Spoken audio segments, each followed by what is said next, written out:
আমরা আমাদের জান প্রাণ দিয়ে এত আবেগ, এত কান্না, এত রক্ত, ছেলে হারানো মা বাবা, স্বামী হারানো সন্তান, স্ত্রী, অসংখ্য তাদের দিনের পরে দিনে এই কান্না, এগুলো দেখতে দেখতে আমরা প্রত্যেকেই যারা এটার সাথে সম্পৃক্ত তারা আমরা আমাদের জায়গা থেকে মেন্টালি ট্রমাটাইজড।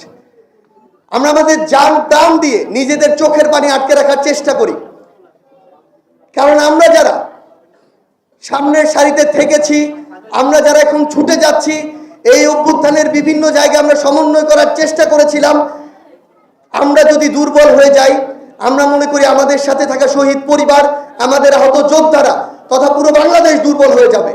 তার সারা জীবনের অবলম্বন, তার জীবন সঙ্গীকে তিনি হারিয়েছেন। আমার অনেক মা বাবা রয়েছে, ভাই বোন রয়েছে, যারা তাদের একমাত্র ভাইকে হারিয়েছে, একমাত্র অবলম্বনকে হারিয়েছে। আজকে তারা নিঃস্ব। আমরা যতই সান্ত্বনা দেই, যতই বলি আমরা ভাই হয়ে থাকবো, আমরা তাদের পরিবারের একজন হয়ে থাকবো, এই পৃথিবীতে সেটা কোনোদিনও সম্ভব নয়। এই খুনিরা, এরা হচ্ছে এক একজন প্যাথোলজিক্যাল কিলার, যেই কিলার ওই গোপালগঞ্জের শেখ পরিবার থেকে উঠে এসেছে। এই খুনি বিগত 16 বছরে বাংলাদেশের মানুষকে নানাভাবে খুন করেছে, কিন্তু তারা মিডিয়া সহ পুরো বাংলাদেশকে জিম্মি করে রাখার জন্য এই খুনি যেটি করেছে, এই খুনগুলোকে সামনে আসতে দেয়নি।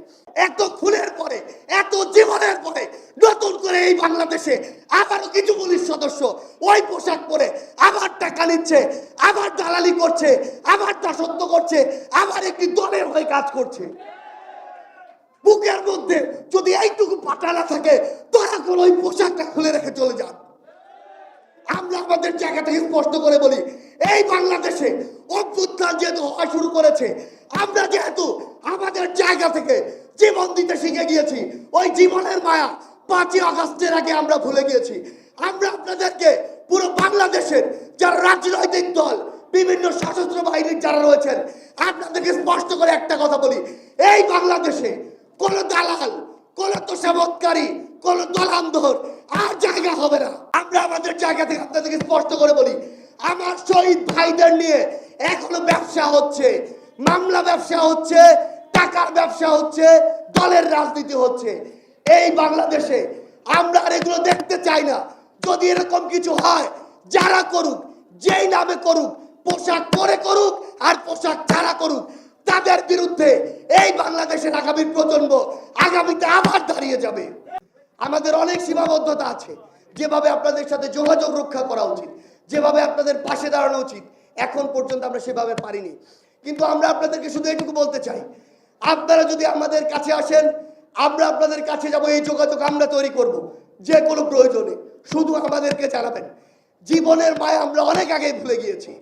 জীবনের মায়া ত্যাগ করে 19 জুলাই, 20 জুলাই, 3, 4, 5 আগস্ট আমরা রাস্তায় নেমেছি। আমার সামনে অনেক আহত যোদ্ধা রয়েছে, তারা সেই 10 জুলাই, 11 জুলাই রাফির মতো অনেকেই বুক পেতেছিল ওই পুলিশের গুলির সামনে গুলি খেয়ে জীবন দেওয়ার জন্য। আমরা আপনাদেরকে বলে দিতে চাই, এই বাংলাদেশে আপনাদের যে কোনো কিছুর প্রয়োজনে আমরা আমাদের জীবনের সবটুকু দিয়ে আপনাদের পাশে থাকবো। শুধুমাত্র একটি জিনিস মনে রাখবেন, এই বাংলাদেশে যে কেউ যে কোনো ফরম্যাটে যদি বিন্দু মাত্র ওই খুনি হাসিনার আবার এখানে দোসর হিসেবে কাজ করে, যদি এজেন্ট হিসেবে কাজ করে, হোক দেশের হোক বাইরের, আমরা এই বাংলাদেশে আবারও একসাথে নেমে তাদেরকে সবাই প্রতিহত করব। আমার শহীদ পরিবারের সাথে, আমার আহত যোদ্ধাদের সাথে দেখা হবে হয় রাজপথের সংগ্রামে, না হয় বিজয়ে। ইনকিলাব জিন্দাবাদ।